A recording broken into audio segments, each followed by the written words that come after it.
ఇక్ష్వాకుల కాలంలో ఉన్నటువంటి ఆర్థిక వ్యవస్థ.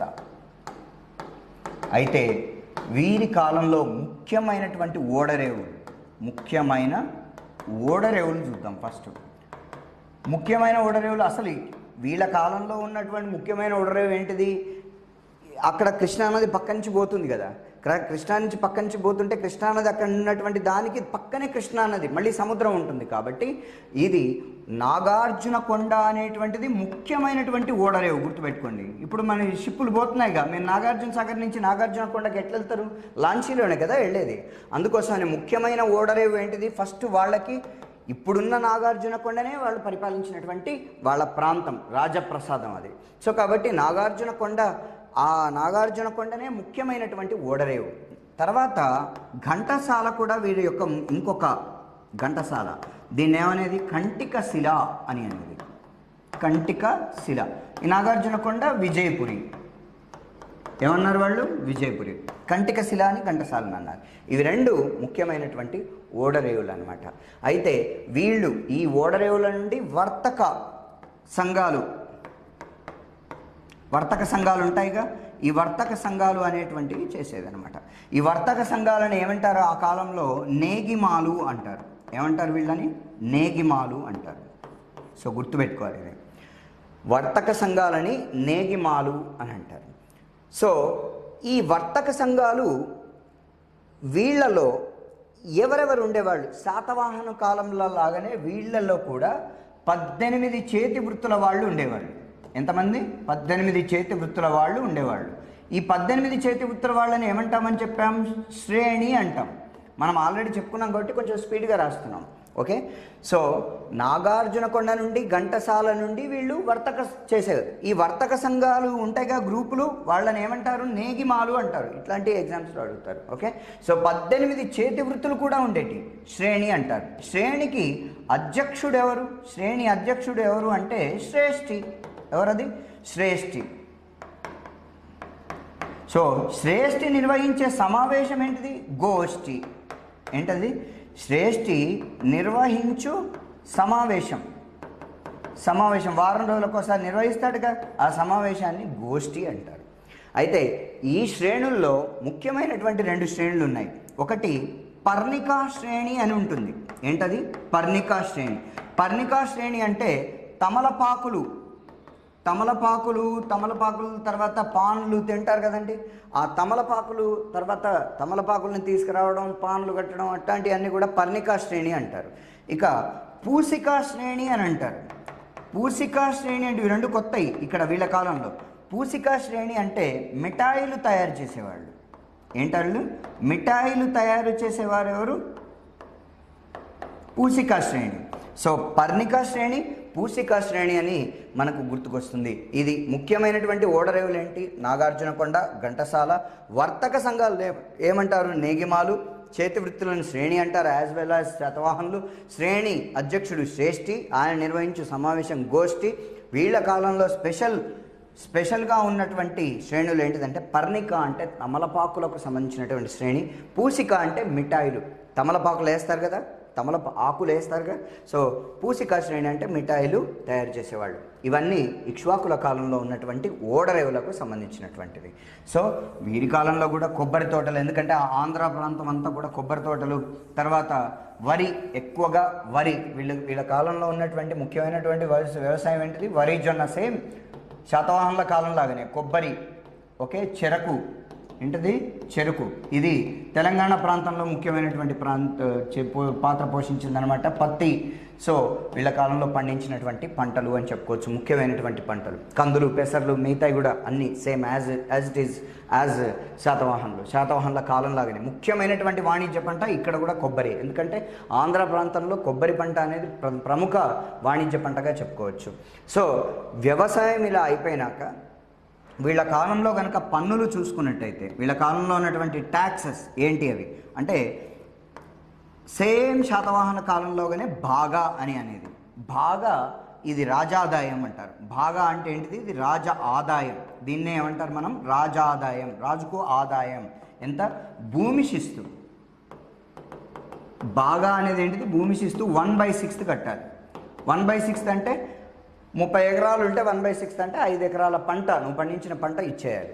ఓకే, 6 ఎకరాలు ఉందనుకో 1 ఎకరం మొత్తం రాజుకి ఇచ్చేసేయాలి. ఇది రాజాదాయం అనమాట. భాగా అంటారు. అక్కడ భాగా కాకుండా వీళ్ళ కాలంలో భోగా అనేటువంటి పన్ను కూడా ఉండేది. ఏంటిది అది? భోగా అనేటువంటి మరొక పన్ను కూడా ఉండేది. పంటల రూపంలో పండిస్తారనమాట. అంటే పంటను భూమిషిస్తూ ఇది ధాన్యం కడితే 1/6 ధాన్యం ఇస్తారు.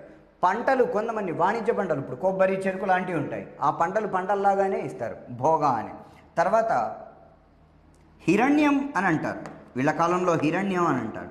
హిరణ్యం అంటే ధన రూపంలో కట్టేసిస్తూ. ఏంటది? ధన రూపంలో కట్టేసిస్తూ. ఇక రాజాదాయం దీన్నే ఏమంటారంటే మేయం అని కూడా అంటారు. ఏమంటారు? మేయం. మనం ఇంతకుముందు శాతవాహనుల కాలంలో దేయ మేయం అంటారు కదా, దీన్నే మేయం అని కూడా అంటారు. ధాన్య రూపంలో కట్టేదే బాగా భూమిషిస్తూ 1/6 ఇది రాజాదాయం. దీన్నే మేయం అని కూడా. భూమిషిస్తే కదా, భూమిషిస్తూ అంటే భూమిషిస్తూ కట్టేది, తర్వాత బాగా కట్టేది, తర్వాత ధాన్య రూపంలో కట్టేటువంటి పన్ను ఏంటిది? ఇప్పుడు భాగా అనేది రాజాదాయం. ఈ రాజాదాయం ఏంటిది? 1/6. తర్వాత ధాన్య రూపంలో కట్టేదాన్ని ఏమంటారని చెప్పాము మనం? మేయం అంటారు. ఏమంటారు? మేయం. ధాన్య రూపంలో కట్టేసిస్తూ. సో భాగా, హిరణ్యం, మేయం, ఇది కాకుండా భోగా అనేది కూడా ఉంది. భోగా అనేది కూడా ఉంది. అయితే మనకు ఈ పన్నులు ఉన్నాయి అని చెప్పేటువంటి శాసనం ఒకటి ఉంది, విషపట్టి శాసనం అని. ఏంటది? విషపట్టి శాసనం అని మనకు ఒకటి, ఆ శాసనం పన్నుల గురించి వివరిస్తుంది అనమాట. ఇక్ష్వాకుల కాలంలో ఆర్థిక వ్యవస్థ ఈ విధంగా ఉంది అని చెప్పచ్చు. పన్నులు, తర్వాత ఓడరేవులు, మనకు ఏమేమి ఓడరేవులు అని చెప్పుకున్నాం. ఇక వీరి కాలంలో మతం విషయానికి వస్తే ఏంటా మతం? ఈ అన్ని మతాలు ఉన్నాయి ఇక్కడ. ఏంటిదంటే మొదట శాంతమూలుడు ఉన్నాడు. ఎవరు? శ్రీ శాంతమూలుడు లేదా వాసిష్ఠి శాంతమూలుడు. శ్రీ శాంతమూలుడు తర్వాత యహుబల శాంతమూలుడు అంటే 3వ రాజు. యహుబల శాంతమూలుడు ఎక్కువ కాలం పరిపాలించింది ఈయననే. యహుబల శాంతమూలుడు తర్వాత రుద్రపురుష దత్తుడు. ఎవరు? రుద్రపురుష దత్తుడు. సో వీళ్ళందరూ పాటించినటువంటి మతం వైదిక. ఏంటది? వైదిక. తర్వాత వీరి కాలంలో వైదిక మతం కాకుండా వీరపురుషదత్తుడు ఉన్నాడు. అత్యంత గొప్ప రాజు అయినటువంటి ఇక్ష్వాకుల్లో వీరపురుషదత్తుడు. ఈ వీరపురుషదత్తుడు పాటించినటువంటి మతం ఏంటి అంటే వీరపురుషదత్తుడు బౌద్ధ మతాన్ని స్వీకరించాడు. మేనత్తలు చేయబట్టి బౌద్ధ మతాన్ని స్వీకరించి ఆడవాళ్ళ అంత విపరీతమైనటువంటి సేవ చేశారు. ఏంది ఈ బౌద్ధ మతానికి సంబంధించి అని అంటే, బౌద్ధ మతంలో ఆడవాళ్ళు ఏం చెప్పాం ఇంతకుముందు? హరిమేశ్రీ, తర్వాత అందరికంటే పెద్ద మేనత్త ఎవరు? వీరపురుషదత్తుని యొక్క మేనత్త శాంతిశ్రీ, తర్వాత శాంతిశ్రీ, హరిమేశ్రీ. ఈ వీరపురుషదత్తుడి యొక్క సోదరి కూడా ఉంది. వీళ్ళిద్దరేమో మేనత్తలు. ఎవరు వీళ్ళంతా? మేనత్తలు. తర్వాత ఇక సోదరి, వీరపురుషదత్తుడి యొక్క సోదరి కనుక చూసుకున్నట్టయితే అడవి శాంతిశ్రీ. ఎవరు? అడవి శాంతిశ్రీ. వీళ్ళందరూ మనకు శాతవాహన కాలంలో యజ్ఞశ్రీ శాతకర్ణి పారామిత చైత్యం విహారం అనేది కట్టించాడు. అక్కడ పారామిత విహారం అనేటువంటిది కట్టించాడు. దానికి ఆయక స్తంభాలను నిర్మించారు అందరు కూడా. గుర్తుపెట్టుకోండి, పారామిత విహారం అనేటువంటి దానికి ఏం చేశారు వీళ్ళు? నాగార్జునుడు, ఆచార్య నాగార్జున కోసం యజ్ఞశ్రీని నిర్మించినటువంటి పారామిత విహారానికి ఏం చేశారు? ఆయక స్తంభాలను, ఇవి గుర్తుపెట్టుకోవాలి, ఆయక స్తంభాలను నిర్మించారు వీళ్ళంతా కూడా. ఎవరు? శాంతిశ్రీ, హరిమేశ్రీ, అడవి శాంతిశ్రీ అంతా కూడా. వీరపురుషదత్తుడు ఏం చేశాడు? ధాతు, బుద్ధుడి యొక్క ధాతు, ఎవరో కాదు, బుద్ధుడి శిష్యులు కూడా కాదు, ఇక్కడ బుద్ధుడి యొక్క ధాతువుతోటి చైత్యం నిర్మించారు. ఏం నిర్మించారు? నాగార్జున కొండ పైన చైత్యం నిర్మించారు. అలాగే ఈ వీరపురుషదత్తుడి యొక్క ఆర్థిక మంత్రి అయినటువంటి బోధిశర్మ కోడలైనటువంటి ఉపాసిక బోధశ్రీ, ఉపాసిక బోధిశ్రీ అనేటువంటి ఉపాసిక బోధిశ్రీ శాసనం కూడా వేసింది అక్కడ. అత్యంత సేవ చేసినటువంటి ఆడవాళ్ళలో ఆమె ఇంకా అందరికంటే హైయెస్ట్ స్థానంలో ఉంది. ఎవరంటే ఉపాసిక బోధిశ్రీ. దాదాపు ఆరామాలే నిర్మించింది అని చెప్పుకోవచ్చు. అంటే దాదాపు స్తూపాలు, విహారాలు, చైత్యాలు అన్నీ నిర్మించింది ఉపాసిక బోధిశ్రీ. చాలా గొప్పగా బౌద్ధ సేవ చేసింది అని చెప్పచ్చు ఉపాసిక బోధిశ్రీ. ఈ విధంగా బౌద్ధ మతం వీళ్ళ కాలంలో అత్యంత స్థాయికి పరిడవిల్లింది అని చెప్పచ్చు.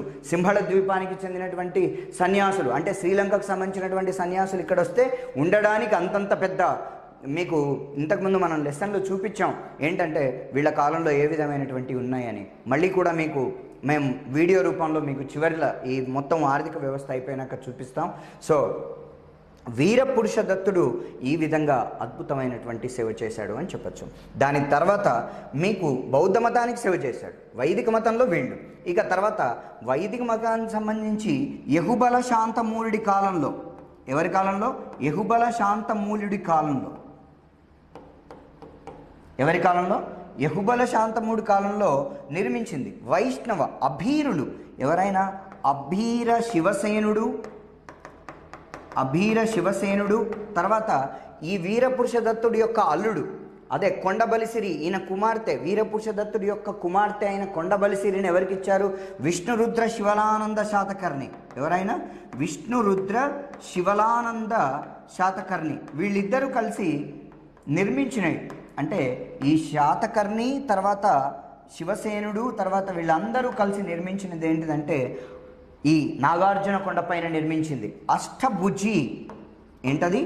అష్టభుజి నారాయణ స్వామి దేవాలయం. అష్టభుజి నారాయణ స్వామి అంటే ఇక్కడ ఎవరున్నారు? ముఖ్యమైన దేవుడు నారాయణ. అంటే ఏంటిది? వైష్ణవ మతం కూడా ఇక్కడ వెళ్ళింది అని మనకు కనబడుతుంది. ఏంటది? వైష్ణవ మతం. అయితే యహుబల శాంతమూలుడి కాలంలోనే ఈ పైన అంటే నాగార్జున కొండ పైన హారతీదేవి దేవాలయం, తర్వాత నొడగౌరీశ్వరి దేవాలయం. ఎవరు? నొడగౌరీశ్వరి దేవాలయం. తర్వాత కార్తికేయుని దేవాలయాలు, తర్వాత నందికేశ్వర దేవాలయాలు, తర్వాత పుష్యభద్ర దేవాలయం. ఇప్పుడు మీ ఇక్కడ రెండు చూడాలి. ఏంటంటే ఈ అష్టభుజి నారాయణం అంటే ఆక్టాగాన్, అంటే 8 భుజాలు ఉంటాయి, ఇట్లా 8 భుజాలు ఉన్నటువంటిది ఆక్టాగాన్ టెంపుల్ అనమాట. పుష్యభద్ర దేవాలయం యొక్క స్పెషాలిటీ ఏంటంటే గజపృష్ఠ ఆకారం, గజపృష్ఠ దేవాలయం అనమాట. అంటే ఇప్పుడు గజపృష్ఠం అంటే ఏంటిదంటే ఏనుగు ఎట్లా ఉంటుంది ఇట్లా వెనక, సో ఈ విధంగా గజపృష్ఠ ఆకారంలో ఉన్నటువంటి దేవాలయం ఏంటిదంటే పుష్యభద్ర దేవాలయం. ఈ విధంగా అద్భుతమైనటువంటి దేవాలయాలు నిర్మించారు వీరి కాలంలో. ఇక్ష్వాకుల కాలంలో మతం ఈ విధంగా వెళ్ళింది అని చెప్పొచ్చు అనమాట. సో వీరి కాలంలో నిర్మాణాలు, తర్వాత దేవాలయాలు, మతం అద్భుతంగా వీళ్ళ కాలంలో ఉంది. తర్వాత గ్రంథాలు కూడా మనకు పురాణాలు, తర్వాత మనకి న్యాయసేనుడు రచించినటువంటి జైన మత ధర్మం అనేటువంటిది, అశ్వఘోషుడు రచించినటువంటి, మనం అన్నీ అవి ముందు పాఠంలో చదువుకున్నాం, అశ్వఘోషుడు రచించినటువంటి బుద్ధ చరితం అనేది కూడా ఇక్ష్వాకుల గురించి చెప్తుంది. ఇది ఇక్ష్వాకుల గురించి పూర్తి చరిత్ర. ఇక్ష్వాకులకు వీళ్ళని తొలగించి వచ్చి పల్లవులు వారి కాలంలో కొంత పరిపాలన చేస్తారు. అయితే ఆ పల్లవులు పరిపాలన చేస్తున్నప్పుడే ఇక్ష్వాకులకు సామంతులుగా ఉన్నవాళ్ళు నల్గొండ, మహబూబ్ నగర్, తెలంగాణలోని మహబూబ్ నగర్, నల్గొండ, ఖమ్మం ప్రాంతాల్లో వెలుగొంది ఫస్ట్ పరిపాలన చేసి, తర్వాత పల్లవులను తొలగించి ఆ ప్లేస్లో వచ్చిన శాలంకాయలను, ఆనంద గోత్రికులను కూడా తొలగించి వచ్చిన వాళ్లే విష్ణుకుండిన్లు. తర్వాత పాఠంలో మనం చదువుకుంటాం.